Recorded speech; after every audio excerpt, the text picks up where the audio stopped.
और तन ढकने के लिए जो साहू जी महाराज ने बाबा साहब को शाल भेंट किया था, उसको कि तन ढक ले, बस एक भिखुणी का ऐसा जीवन।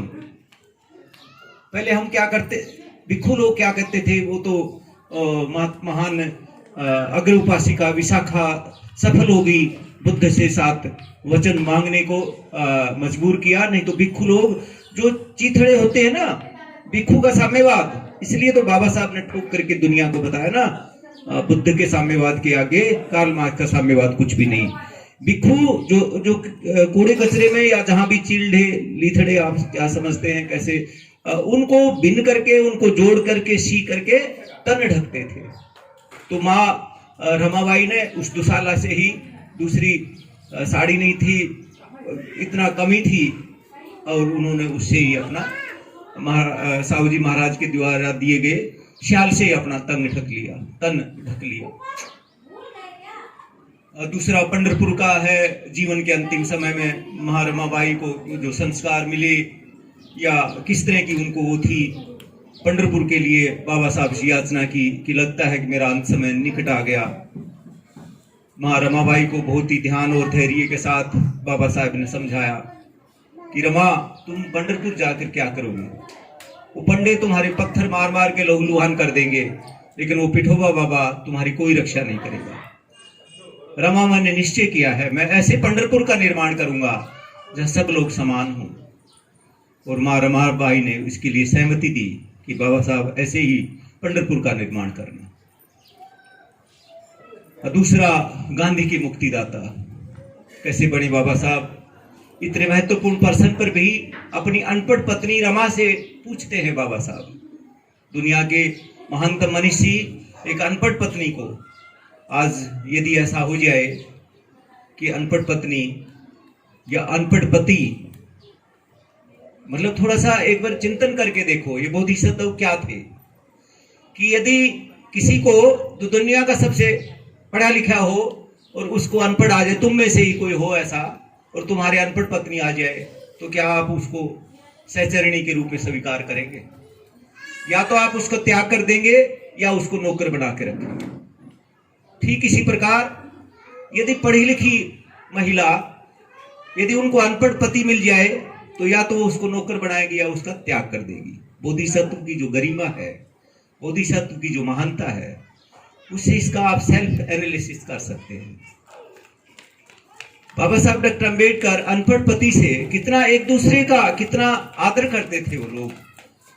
माँ रमाबाई से पूछते हैं कि रमा बहुत पीड़ित थी और बहुत भयभीत भी थी। गांधी के जीवन के लिए वो क्या होते थे, तार आते थे, धमकियां आती थी, और सब तरह का वो से माँ रमाबाई सिहर उठती थी। उसके बाद भी बाबा साहब के उस महान कार्य को नतमस्तक थी। लेकिन जब बाबा साहब डॉक्टर अंबेडकर ने माँ रमाबाई से पूछा कि रमा, मैं इस पर क्या करूं, मैं आपसे राय लेना चाहता हूं, गांधी की जान क्या करें। बाबा साहब डॉक्टर अंबेडकर को वो त्यागमयी माँ कहती है कि बाबा साहब, मैं आपकी राजनीति तो नहीं समझती, परंतु किसी की जान बचाना यदि हमारे बस में है तो जरूर बचानी चाहिए। इस अंतःकरण से शुद्ध माँ से कृतज्ञ होकर के या उसकी बात को सिरोधार्य करके उन्होंने गांधी को जीवन दान दिया, अनपढ़ पत्नी से सलाह मशूरा करके। तो ये बहुत ही 3-4 बड़े महत्वपूर्ण पर्सन थे। हम उस त्यागमयी माँ के प्रति कृतज्ञता जताते हुए आज के दिन इन दो महान क्रांतिकारियों का, इन महान अंतःकरण से शुद्ध महामानवों का मिलन हुआ, और ये दुनिया के इतिहास में बहुत बड़ी घटना घटी।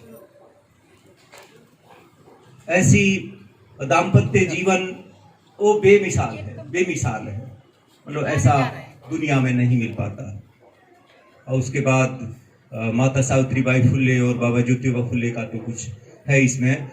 बाकी ऐसा दुनिया में कहीं मिसाल नहीं है। ये थी त्यागमयी माँ, जो मैं भूल गया था। मेरा जो मूल विषय था मैं उसका बाढ़ना चाहता हूँ। बोधिसत्व, बुद्ध के सिद्धांतों को बाबा साहब डॉक्टर अम्बेडकर ने, जो सुजाता बोध ने बता दी बुद्ध के सिद्धांत क्या हैं, दुनिया को बताए बोधिसत्व में। दुनिया को बोधिसत्व कब बन गए बाबा साहेब?